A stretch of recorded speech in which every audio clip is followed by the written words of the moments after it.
The deepening uncertainty following the U.S. airstrikes on Iran is our focus this morning, and we have breaking news to start the hour. Prime Minister Mark Carney says he has spoken with U.S. President Donald Trump overnight. In a social media post, Carney says he spoke to Trump about de-escalation. That message echoes remarks from Carney's defense minister, who said that Canada wants to see peace. The Prime Minister also spoke with Trump about this week's NATO summit and Canada-U.S. trade talks. We will have more on all of those angles straight ahead for you. But first, we have video just into us from Israel this morning. That is a look at Haifa in northern Israel as air raid sirens go off earlier this morning. Israel's military is reporting an Iranian barrage of missiles and drones. And an Israeli military spokesperson confirms fresh airstrikes on Iran as well. This is the second morning after Trump gathered in the White House Situation Room with his closest advisors to follow the U.S. attack on Iran's nuclear sites. Mixed messages from the U.S. president and his top officials are escalating fears of a wider conflict. His vice president insists the U.S. is not at war with Iran, but Trump himself is warning there could be more airstrikes, and he is posting social media messaging about bringing down Iran's regime. Let's bring in Chris Brown now from Jerusalem. He has more on all of this for us this morning. So, Chris, there is uncertainty, like we've been saying, over what Iran will do next. What kind of immediate response to the U.S. airstrikes are we seeing this morning? Well, I think it's significant, Hillary, that the response has pretty much been a repetition of what we've seen going on ever since Israel launched this war against Iran 11 days ago, and that is ballistic missiles fired from Iran at targets in Israel, not at American interests or other countries' interests or at ships or anything that might be in the Persian Gulf or in the wider area. Although there have been, I think it's fair to say, some changes. That what we saw today was a much longer barrage of missiles fired throughout the country. In the opening days, there was a concentration, if you will, of missiles fired, say, on the city of Tel Aviv. And now what we're seeing, what we saw today, was far fewer missiles, I think maybe only 10, but stretched out over 40 minutes or so, almost as if the Iranians are trying to disrupt Israel's way of life, make people go into the shelters, stop what they're doing. And then there was a second alert after that. Could be lots of reasons for that. Israel is saying it's destroyed a lot of Iran's capability to launch missiles, may not have the missile launchers, but it may also simply be Iran perhaps preparing to conserve some of its missiles, draw this conflict out and keep it going in a way that it can sustain it.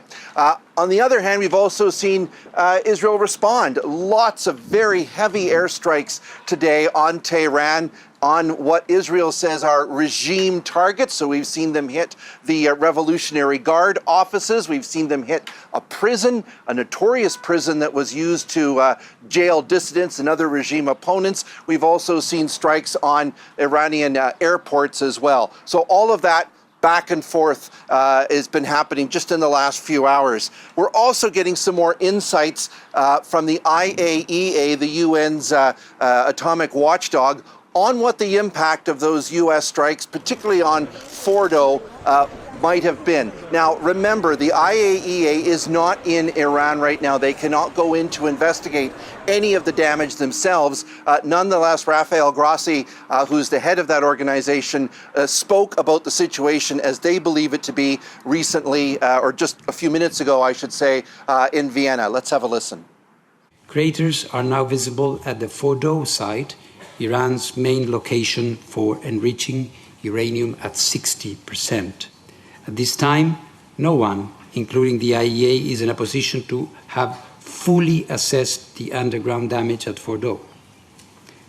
Given the explosive payload utilized and the extreme vibration-sensitive nature of centrifuges, very significant damage is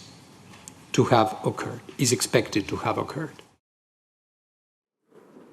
one of the key unanswered questions is what has happened to Iran's sizable stock, some 400 kilograms worth of uranium that's been already enriched. It is weapons grade, apparently, but not quite good enough or enriched enough to make nuclear weapons. So where is that? Well, Grossi shed a little bit of light on that in one of his statements, saying that in a letter, Iran told him that they were taking, in his words, special measures to protect the equipment and materials, to which Grossi said, well, you have to keep us informed, and there was no other response after that. So this is a big question. Iran, sources in Iran telling Reuters news agency yesterday that that material was moved, but really no idea where it is, how it was moved, or what its status is, Hillary.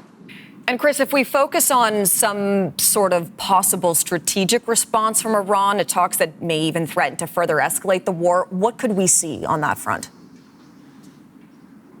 Well, the EU foreign ministers are meeting in Brussels, and they're especially concerned about the Straits of Hormuz. It's this 30-kilometer wide area where some 20% of the world's oil, also 25% of the world's natural gas goes through. The shipping lanes are even narrower than that. So it is within Iran's ability to, let's say, lay mines across it or to close it. And this is a major concern for the disruption that it could cause, not just to the United States, of course, but to the global economy. Here is the EU's top diplomat, Kaja Kallas. Ministers are very much focused on the diplomatic solution and also the concerns of retaliation and this war escalating are huge. Especially closing of the Strait of Hormuz by Iran is something that it would be extremely dangerous. We've heard from a number of different people, the EU, IAEA, and far beyond, that Iran needs to come back to the negotiating table. But Iran's foreign minister has said, look, we were at the negotiating table with the Americans and Israel attacked us. And then we were with the negotiating table with the Europeans, and then the Americans attacked us. So at this moment, there does not seem to be a will from Iran to engage in any more discussions. Okay, Chris, so much Hillary. to be watching for this morning. For now, thank you for this. Chris Brown for us in Jerusalem.